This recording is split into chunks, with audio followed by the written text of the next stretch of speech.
আছো? আশা করি অনেক ভালো আছো।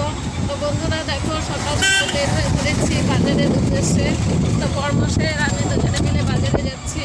আজকে এখানে অনেকটাই গরম, অনেকটাই রোদ উঠেছে, তাই আজকে ছেলেকে সাথে করে নিয়ে নিই। আমরা দুজনেই যাচ্ছি বাজারে। তো সাথে থাকো, দেখতে থাকো। তো বন্ধুরা দেখো, বাজারে চলে এসেছি। আর এত গরম যে রোদের মধ্যে হাঁটা যাচ্ছিল না। আর আমি ছাতা নিয়ে আসিনি, আমার অভ্যাসও নিয়ে ছাতা নিয়ে বের হওয়া, তাই মাথায় কাপড় দিয়ে ঘুরে বেড়াচ্ছি বাজারের মধ্যে। তো অল্প সবজি নিব।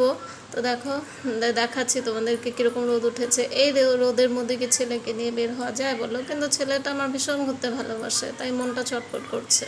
তাই দেখো বন্ধুরা, এখানে গাছ আছে, গাছের নিচে কিছু সবজি নিয়ে বসেছে। এখান থেকে নিয়ে নিব, কারণ হাজব্যান্ডের শরীরটা ভালো নেই, ওকে নিয়ে রোদে ঘোরা যাবে না, তাই আমি ছায়ার মধ্যে বাজারটা করে নিয়েছি। তো বন্ধুরা দেখো, বাজার হয়ে গেছে। আর এত রোদ্রু, ঘেমে গেছি পুরো, বেশিক্ষণ থাকতে পারছি না। বাজার হয়ে গেছে, এখন বাড়িতে চলে যাচ্ছি।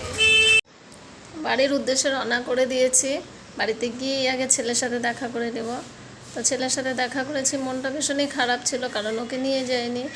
এই কদিন থেকে বাজারে যাচ্ছি, রোজই ছেলেকে সাথে করে নিয়ে যাচ্ছি, কিন্তু আজকে গরমের জন্য ছেলেকে নিয়ে যায়নি। তো ছেলের সাথে দেখা করে নিয়ে একটু মটন নিয়ে এসেছি বাজার থেকে, বড়মশাই খেতে চেয়েছে। তো সেটাকে আমি ধুয়ে নিচ্ছি সুন্দর করে। বড়মশাই বলেছে ঝাল ঝাল করে বানাতে, তো সেটা আমি বানিয়ে নিব। সেটাকে আমি ধুয়ে রেডি করে নিচ্ছি, নিয়ে তৈরি করে নিব এখনই।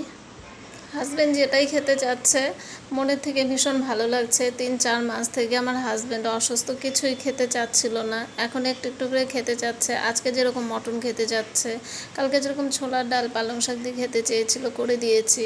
তো আজকে মটনটাকে সুন্দর ঝাল করে বানিয়ে দিতে বলেছে, তো বানিয়ে দিব। ভালো লাগছে। তো বন্ধুরা, তোমরা আশীর্বাদ করো আমার হাজব্যান্ড যেন তাড়াতাড়ি সুস্থ হয়ে যায়। ঠাকুরের কৃপায় একটু সুস্থ হয়েছে, এখনও সেভাবে পুরোপুরিভাবে সুস্থ হয়নি, তো টাইম লাগবে, ডক্টর বলেছে অনেকটাই টাইম লাগবে।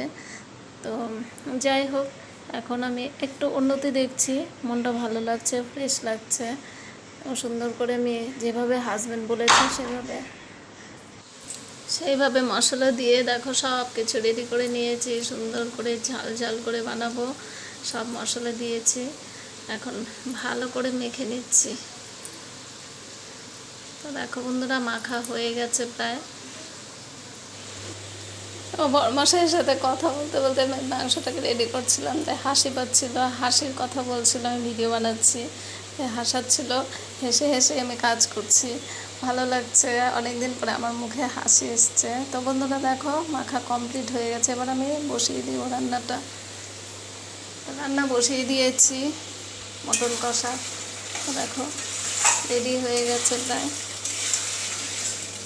সুন্দর করে কষিয়ে নিয়েছি একদম।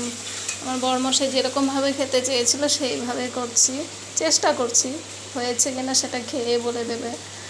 তো পাশে দেখো ডাল চচ্চড়ি বানিয়েছি, ডাল চচ্চড়ি হয়ে গেছে। এবার মটন হয়ে গেলে হাজব্যান্ডকে খেতে দিব। তো বন্ধুরা, এতটুকুই ভিডিওটা ছিল, টাটা।